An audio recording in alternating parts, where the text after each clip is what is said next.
এই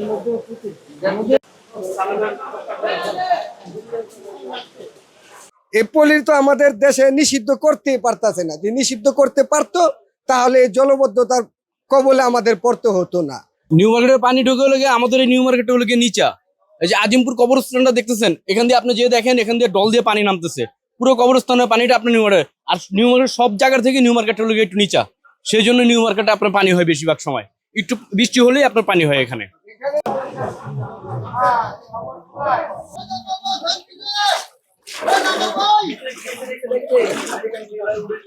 আমরা আসছি এখানে, তখন থেকে আপনার পানি ছিল।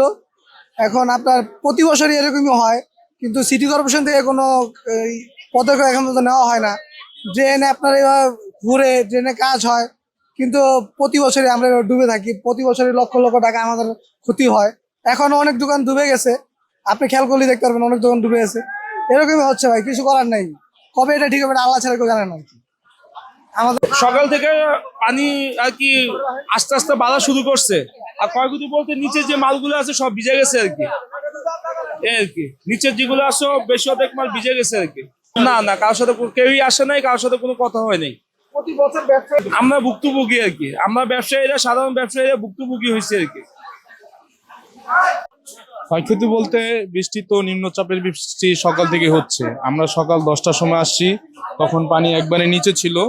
আমরা এসে আমাদের মালপত্র উঠাইতে পারছি, কিছু মাল হয়তো ভিজছে, কিন্তু আমাদের নিচের দোকানপাটগুলো নিয়ে আমরা টেনশনে আছি, কারণ যে কোনো মুহূর্তে পানি বাড়তে পারে, পানি আর কমবে না। সেক্ষেত্রে নিচের দোকানগুলো সব ভিজে গেলে অনেক ক্ষতিগ্রস্ত হবে, অনেক টাকার মাল, লাখ লাখ টাকার মাল এখানে। দোকানপাট মানে মাল ক্ষতি বেঁচে নেয়, দোকানদারি নষ্ট আজকে বুঝছেন। মাল ক্ষয়ক্ষতি হয় না, মাল বেঁচে না, অল্প কটা মাল বেঁচে বুঝছেন, কোনো মাল টাল বেঁচে নেয় বুঝছেন।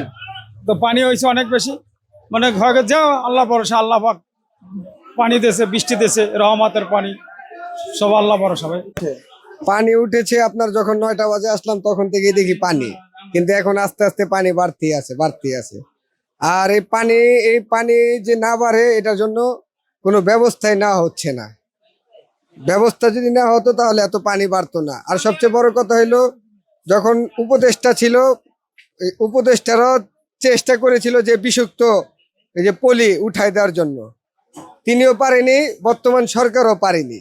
এই পলির জন্য জলবদ্ধতা সৃষ্টি হচ্ছে। পানির যেখান দিয়ে লাইন পানি চলে যাবে ওইখানে পলি যে আটকায় থাকে, ওই আটকানোর কারণে পানি আর চলে যেতে পারে না। আর চলে যেতে না পারার কারণে পানিগুলো জমাট হতে থাকে আর বাড়তেই থাকে।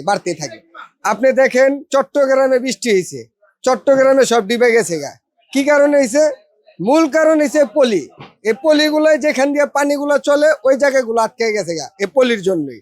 এই পলির তো আমাদের দেশে নিষিদ্ধ করতেই পারতেছে না। যে নিষিদ্ধ করতে পারতো তাহলে এই জলবদ্ধতার কবলে আমাদের পড়তে হতো না। আমরা ঢাকা শহরে বাস করি, কিন্তু আমরা মনে হয় কি এই বর্ষার সিজনে যে গ্রামে আমরা বসবাস করতেছি।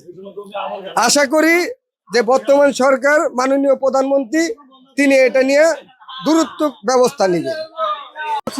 ক্ষয়ক্ষতির কথা বলতে গেলে প্রতি বছরই এই ধরনের এই বর্ষার মধ্যে জলবদ্ধ সৃষ্টি হয়, নিউ মার্কেটে পানি উঠে যায়। পানি ওঠার কারণে দেখেন আমাদের দোকানের কি অবস্থা, দোকানের ভিতরে প্রায় অনেক টাকার মাল নষ্ট হয়ে গেছে। এগুলো বলার মতো নয়, প্রতি বছর আমাদের সমস্যা। কিন্তু এই প্রতি সরকার যেই আসুক চেঞ্জ হয়, কিন্তু এই জলবদ্ধ কোনো সমস্যা আমরা পাচ্ছি না। প্রতি বছরে আমাদের ক্ষয়ক্ষতি হচ্ছে, আমরা এটার কোনো রকমের বেনিফিট পাচ্ছি না। জানি না প্রশাসন ব্যাপারটা কীভাবে নিবে বা সিটি কর্পোরেশন কীভাবে কাজ করে, কিন্তু এই যদি না করে আমরা যে প্রতি বছর আমরা যে আমাদের ক্ষয়ক্ষতি হচ্ছে, এটা আমাদের ক্ষতিটা কে দিবে আমাদেরকে? আমাদের যে বৃষ্টিতে যে ক্ষতির পরিমাণ হয়েছে তা অকল্পনীয় ভাই, বলার ভাষা না। আমাদের দোকানে এক হাঁটু পানি, আমরা প্রতি বছরে এই ভুক্তভোগী। এটা আমরা প্রশাসন সরকারের কাছে অনুরোধ জানাই, আমাদের এটার জন্য একটা ব্যবস্থা করে দেয়।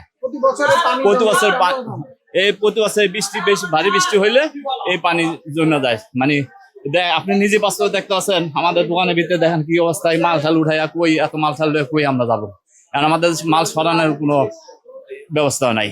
তাই এই মাল নষ্ট, লক্ষ লক্ষ টাকার মাল নষ্ট হইতেছে, আমরা ভুক্তভোগী।